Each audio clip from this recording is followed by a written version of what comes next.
Depuis 2001, nous développons et animons dans le cadre de l'ADER l'exposition itinérante ITEX. Cette exposition vise à promouvoir l'éveil scientifique et écologique et à sensibiliser jeunes et moins jeunes aux enjeux énergétiques de demain. L'ensemble des différents modules et posters permet une large présentation de l'énergie depuis ses différentes sources jusqu'à ses impacts sur notre environnement et notre climat.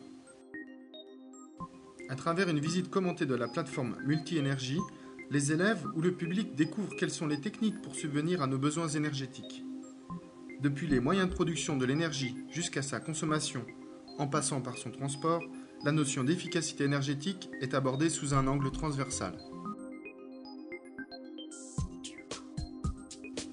L'énergie solaire photovoltaïque y est présentée grâce à des modules d'animation sonore appelés Solar Sound System.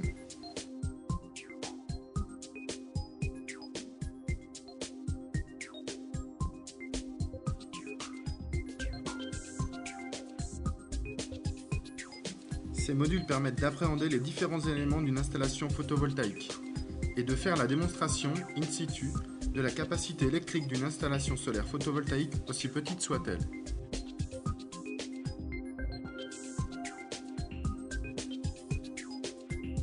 Afin de montrer la simplicité d'un système solaire thermique, la remorque est équipée d'un capteur solaire, d'une pompe de circulation et d'un système de stockage. Ces éléments permettent de comprendre le fonctionnement d'une installation solaire thermique et ses potentiels.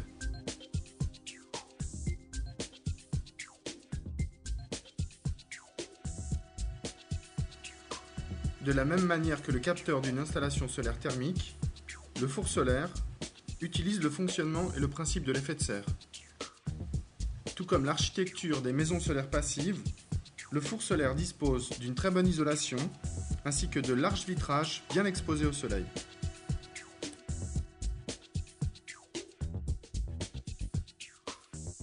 La parabole solaire utilise la réflexion des rayons solaires grâce au miroir. Puis, elle concentre ses rayons sur une bouilloire noire et permet de porter rapidement un litre d'eau à ébullition.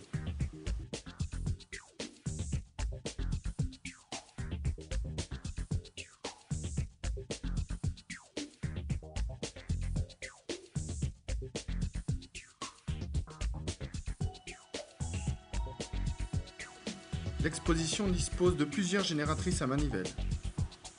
Ces génératrices permettent de quantifier physiquement les besoins électriques de l'éclairage, de la ventilation et du chauffage.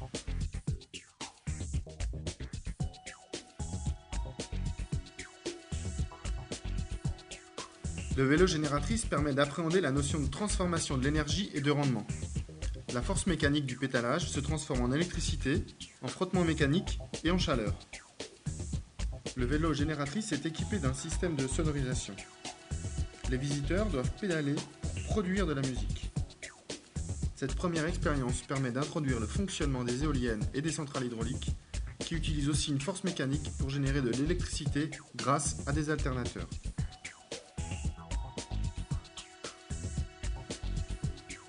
La petite turbine hydraulique de type Pelton est un modèle réduit de celle que l'on trouve dans les barrages. Elle permet de comprendre comment on transforme la force de l'eau en énergie électrique. La force mécanique de l'eau, sous pression dans les godets, fait tourner la turbine et entraîne un alternateur qui génère de l'électricité.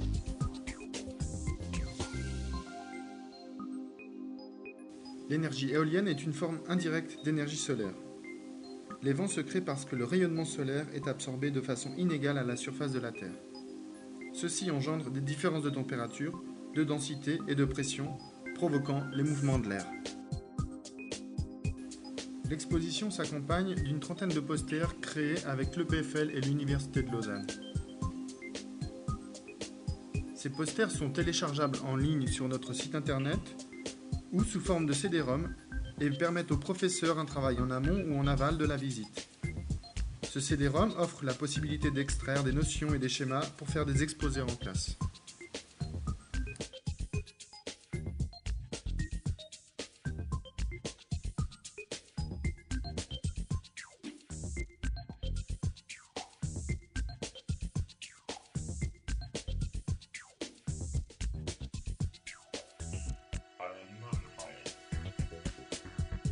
L'énergie grise, c'est l'histoire d'un produit du point de vue énergétique.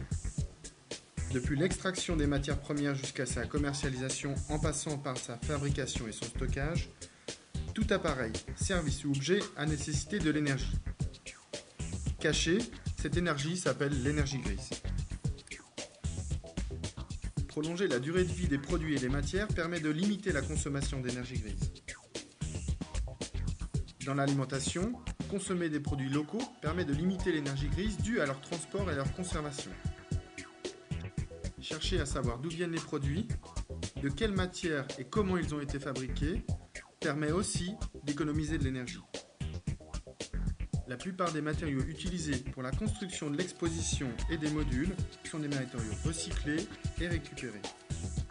Ceci permet de limiter le bilan en énergie grise de l'exposition.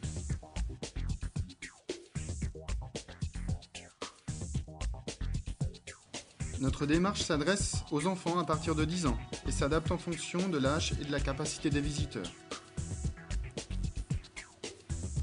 La présentation aux classes, menée par 2 animateurs expérimentés, se déroule sur une période de 45 minutes, en plein air de préférence.